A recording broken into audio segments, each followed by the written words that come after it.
That was Alabama Senator Jeff Sessions endorsing Donald Trump yesterday. It is Trump's first endorsement from a sitting U.S. senator. This as Trump also picked up Governor Christie's backing on Friday. Do these endorsements set up big wins for Trump tomorrow night? Joining us right now is the Daily Beast senior politics editor, Jackie Kucinich, and former Christie chief strategist, Mike DuHaime. Good to see you both. Thank you so much for joining us. Thank you. Interesting endorsement from your former boss, Christie. How important was that, do you think? I think it's important. Donald Trump has a sense of momentum right now going into Super Tuesday. I think the other candidates all have important strategies that revolve around winning their home states, but I think someone's going to need to break through in one of these states beyond just Florida, Ohio, or Texas in order to have a chance to really challenge him at this point. Jackie, you could have expected Jeff Sessions. This is Trump's critical, most important, part of his campaign, and that is immigration and keeping a cap on foreigners coming in. Yeah, I can't say this was a big surprise. And I don't know how many people it actually pulls to Trump rather than just sort of re-solidifying the people that he has. But other than Texas, it looks like the South is going to Donald Trump, and the other candidates can just sort of hope to pick up delegates on the margins down there. Now, we're looking at places like Minnesota and Colorado where people like Bernie Sanders and Marco Rubio are hoping to run up a tally in hopes of keeping up with their with the top of the ticket. Michael. Yeah.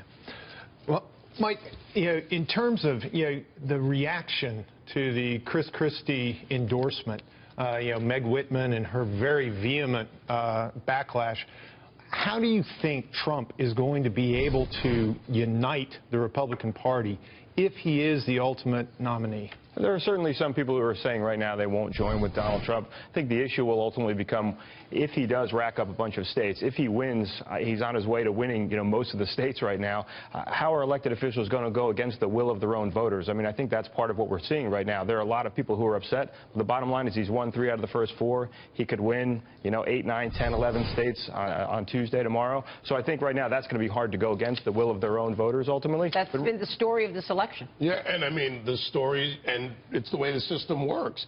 In the primary, you and your neighbors make the choice. And if people have made their choice, people talk about will the party come together or not, Mike. I'll put this to you, and I'll also ask Jackie. In the end, people have made their choice. They've got to get together and get behind their candidate. And I think one of the things many party leaders are going to have to decide is ultimately about Hillary Clinton. If the choice comes down to any one of these candidates versus Hillary Clinton, how are they going to react at that point? Yeah, Dakin. Yeah, Jackie, in terms of the fighting back against Trump and Marco Rubio looking like he'd had way too much Mountain Dew to drink starting on Friday.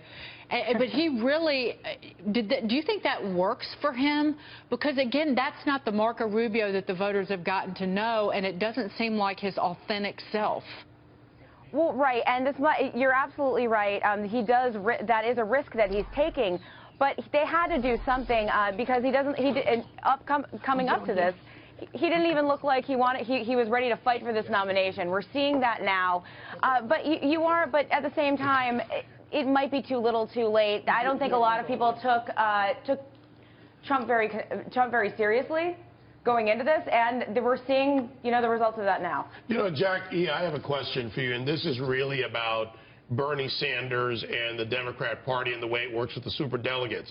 Are there Democrats out there who feel like their elections being determined because Hillary Clinton has clearly got the support of the superdelegates, and Sanders, no matter how much he wins New Hampshire, she gets delegates. He wins it, she beat him in South Carolina handily. I thought he was never much of a contender for her. But what about the feeling that you really don't have a say if you're a Democrat voter? I think that argument is going away at this point. The fewer states Bernie Sanders is able to win, the less the superdelegates are even going to matter. Hillary Clinton is racking up normal delegate wins, particularly going into Super Tuesday. Bernie Sanders, we saw in South Carolina, wasn't really able to make inroads with African-American voters. And that's continuing. We're seeing that in polling coming out of a lot of those southern states.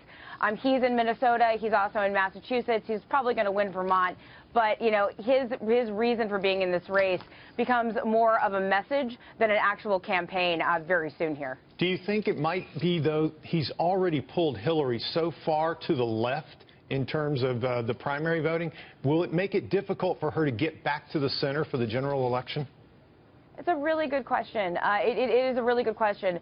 I don't know, though. I don't think so. I think Hillary Clinton's going to do what Hillary Clinton's going to do, and just going to try to make the most of it when you get to a general election. All right, we'll leave it there. Jackie, good to see you. Thank you so much. Mike, thank you very much. Thank you. We'll see you soon. Leonardo.